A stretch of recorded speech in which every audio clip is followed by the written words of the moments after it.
The best new music for NTU. This is Fly FM. Hi, I'm Taylor for Fly FM, and I'm here with the lovely, talented Lewis Watson. How are you, Lewis? I'm very good, Taylor. How are you? I'm good, thank you. And we're here at the Bodega in Nottingham, where Lewis is performing his last stop on his UK headline tour. How's the tour been so far? It's been real. It's been great. The songs of this album really translate well to live, I think, and on stage, and so it's been a blast. It's been really fun. That's good. And you made your start 6 years ago on YouTube, Holy Lewis. Yeah. What encouraged you to start uploading covers on YouTube? So, honestly, I didn't want anybody to watch them.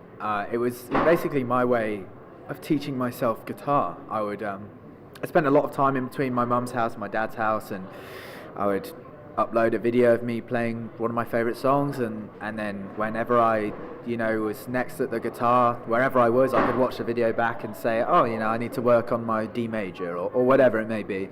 And when people started to actually listen, I almost deleted everything, and it terrified me. I knew I wasn't very good, and I just picked up the guitar that year, and so I was very scared, but fortunately I kept them up, and I'm very glad that I did. Yeah, we all are. And so, considering the rise of internet stardom and your own personal experiences with it, would you recommend the online route to up-and-coming artists? Yeah. Look, I had it a lot easier because nobody really understood YouTube when I started, and so if you search for acoustic, I would probably come up on the first few pages, whereas now the market is so saturated that it would be tough to really break through.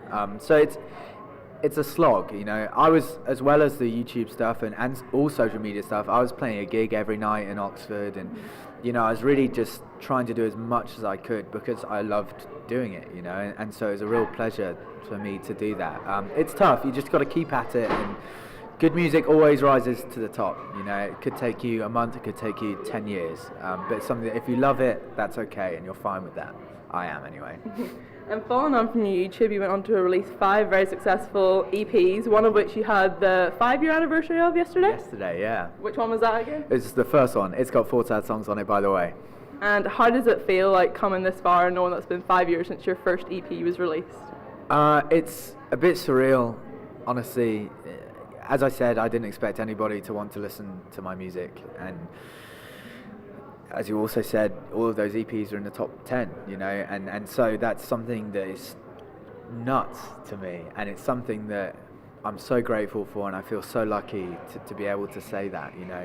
Just released a second album a week ago, and it feels like everything's been super organic and a real kind of natural growth, which I'm okay with it being a slow burner, and taking some time because I'm young, and I need to discover what I want to sound like and what I want to write about. So it has just gone kind of perfectly so far, yeah.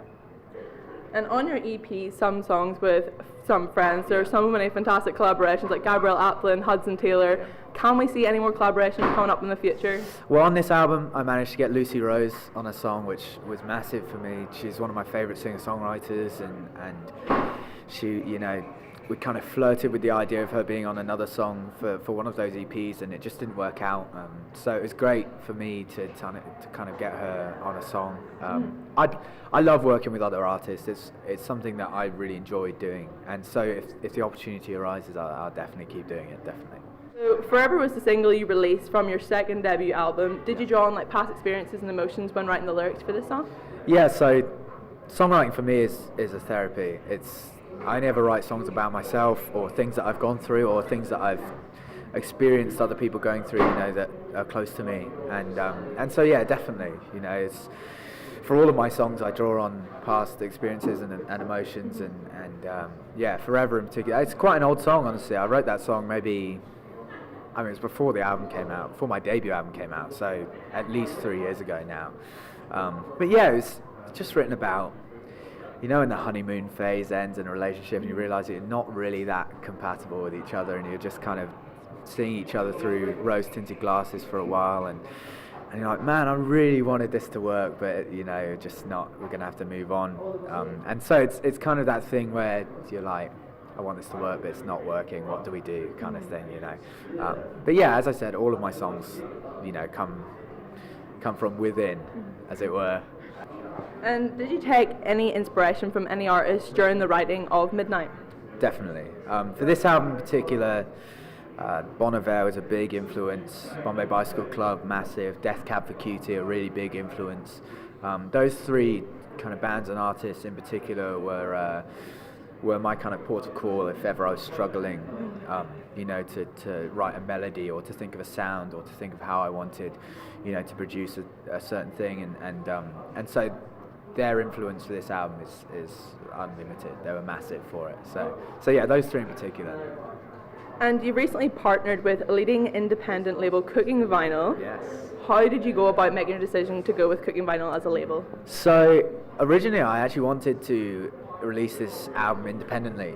I'd done the major label thing, and look, I'm sure it works for a lot of people, but it really didn't work for me, and it was something that I needed to get away from, and so I did as soon as I could, and yeah, like I said, I wanted to do it independently, but Cooking Vinyl got in touch, and they showed like a load of passion for the album, which was great, and it was something that really excited me, and so when it came to choosing a label to sign with, it didn't get to like the offer stage, but there were a lot of labels interested, which was great, Cooking Vinyl was an easy decision for me, because they really just got me excited about my own music again, and I mean, I recorded this album in June 2015, so I'd had it for a while, and so they really reinvigorated and kind of, I don't know, sparked my excitement again, and it's something that I really appreciated and tried to and wanted to get on board with them, and so far it's been a real dream. They just let me do my thing. They make my bad ideas good and my good ideas better, so yeah, it's something that I'm super happy. Yeah, well, that's good. This is the last stop on your UK headline tour, and if you could sum up this tour in one word, what would it be? One word. I'm putting you on the spot here. Great. You know what? I think I might give you 3 words. 3 words. Is that easier? Really, really great. And you play some. That was a good one. I'll actually get it then. You can re-record if you want. No, it's great. You played some incredible gigs over the past few years. You've appeared at massive festivals like Glastonbury and Tea in the Park. Are there any more on your bucket list that you'd like to play at? I'd love to do Coachella. I don't know how realistic that is. But yeah, Coachella and Bonnaroo as well. They just seem like, wow, they're like the Glastonburys, of the other world. And I loved Glastonbury, and I'd play that as many times as I could get away with playing it. But Coachella for me just seems like the whole celebrity thing around it, and the acts are so. I mean, they have Hans Zimmer playing this year, which is incredible. Hans Zimmer, Radiohead, Beyonce. It's nuts, and that's something that to have my name, even if it was the tiniest, fine print, to have my name on a poster with names like that, I would die a happy man. And do you have a bucket list at all that you would like to complete in the upcoming years of your career? It's going to sound really cliche, but any bucket list I could have written up has been fulfilled, definitely. I played a sold-out gig at Shepherd's Bush, which for me was like, if I was told I couldn't play music ever again, I would feel like I've achieved, everything that I'd set out to do. As I said at the start, I didn't expect anybody to want to listen to my music, so to play to over 2,000 people in London was nuts, and maybe on my bucket list will be to keep doing this as long as possible. Yeah, I don't know. And adding to your list of festivals, you've also toured in America and Australia. Yeah.